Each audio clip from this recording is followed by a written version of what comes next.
जाने क्या है शिव की महिमा और कैसे मनाएं शिवरात्रि। इसे नवभारत टाइम्स इंडिया टाइम्स ने प्रकाशित किया है। आज देश भर में महाशिवरात्रि का त्योहार मनाया जा रहा है। शिव की महिमा अपार है। क्या आप जानते हैं शिव और शिवरात्रि के बारे में ये बातें? आज महाशिवरात्रि का त्योहार है। भगवान शिव हिंदू जनमानस में एक अहम दैवीय उपस्थिति हैं।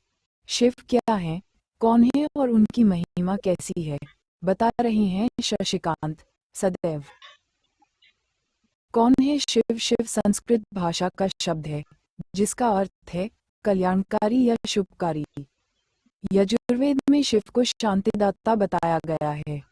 शिव का अर्थ है पापों का नाश करने वाला, जबकि व का अर्थ देने वाला यानी दाता। क्या है शिवलिंग? शिव की दो काया है। एक वह जो स्थूल रूप से व्यक्त किया जाए, दूसरी वह जो सूक्ष्म रूपी अव्यक्त लिंग के रूप में जानी जाती है।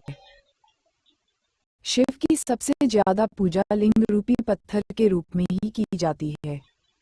लिंग शब्द को लेकर बहुत भ्रम होता है। संस्कृत में लिंग का अर्थ है चिन्ह। इसी अर्थ में यह शिवलिंग के लिए इस्तेमाल होता है। शिवलिंग का अर्थ है शिव यानी परम पुरुष का प्रकृति के साथ समन्वित चिन्ह। शिव, शंकर, महादेव। शिव का नाम शंकर के साथ जोड़ा जाता है। लोग कहते हैं शिव शंकर भोलेनाथ।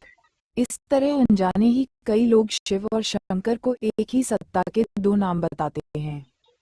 असल में दोनों की प्रतिमाएं अलग अलग आकृति की हैं। शंकर को हमेशा तपस्वी रूप में दिखाया जाता है। कई जगह तो शंकर को शिवलिंग का ध्यान करते हुए दिखाया गया है। शिव ने सृष्टि की स्थापना, पालना और विनाश के लिए क्रमशः ब्रह्मा, विष्णु और महेश भी शंकर का ही नाम है, नामक तीन सूक्ष्म देवताओं की रचना की है। इस तरह शिव ब्रह्मांड के रचयिता हुए और शंकर उनकी एक रचना। भगवान शिव को इसीलिए महादेव भी कहा जाता है। इसके अलावा शिव को 108 दूसरे नामों से भी जाना और पूजा जाता है। अर्धनारीश्वर। क्यों शिव को अर्धनारीश्वर भी कहा गया है? इसका अर्थ यह नहीं है कि शिव आद्य पुरुष ही हैं या उनमें संपूर्णता नहीं। दरअसल ये शिव ही हैं जो आद्य होते हुए भी पूरे हैं। इस सृष्टि के आधार और रचयिता यानी स्त्री पुरुष शिव और शक्ति के ही स्वरूप हैं।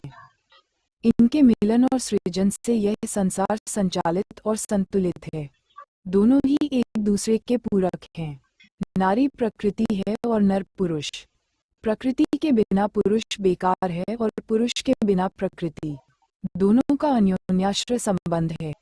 अर्धनारीश्वर शिव इसी पारस्परिकता के प्रतीक हैं।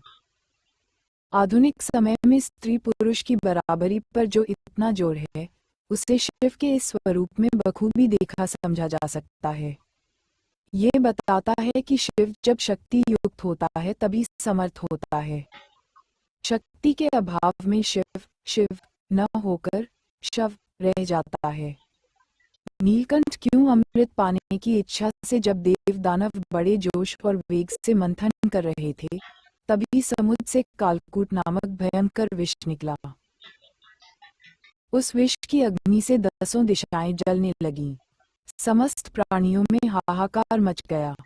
देवताओं और दैत्यों सहित ऋषि, मुनि, मनुष्य, गंधर्व और यक्ष आदि उस विष की गर्मी से जलने लगे। देवताओं की प्रार्थना पर भगवान शिव विषपान के लिए तैयार हो गए। उन्होंने भयंकर विष को हथेलियों में भरा और भगवान विष्णु का स्मरण कर उसे पी गए। भगवान विष्णु अपने भक्तों के संकट हर लेते हैं। उन्होंने उस विष को शिवजी के कंठ, गले में ही रोककर उसका प्रभाव खत्म कर दिया। विष के कारण भगवान शिव का कंठ नीला पड़ गया और वे संसार में नीलकंठ के नाम से प्रसिद्ध हुए। भोले बाबा शिव पुराण में एक शिकारी की कथा है। एक बार उससे जंगल में देर हो गई। तब उसने एक बेल वृक्ष पर रात बिताने का निश्चय किया। जगे रहने के लिए उसने एक तरकीब सोची। वह सारी रात एक एक पत्ता तोड़कर नीचे फेंकता रहा।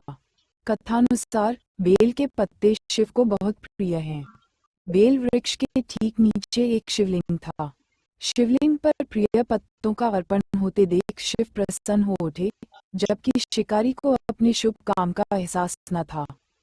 उन्होंने शिकारी को दर्शन देकर उसकी मनोकामना पूरी होने का वरदान दिया। कथा से यह साफ है कि शिव कितनी आसानी से प्रसन्न हो जाते हैं।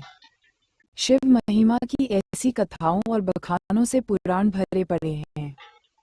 शिव स्वरूप भगवान शिव का रूप स्वरूप जितना विचित्र है, उतना ही आकर्षक भी। शिव जो धारण करते हैं, उनके भी बड़े व्यापक अर्थ हैं।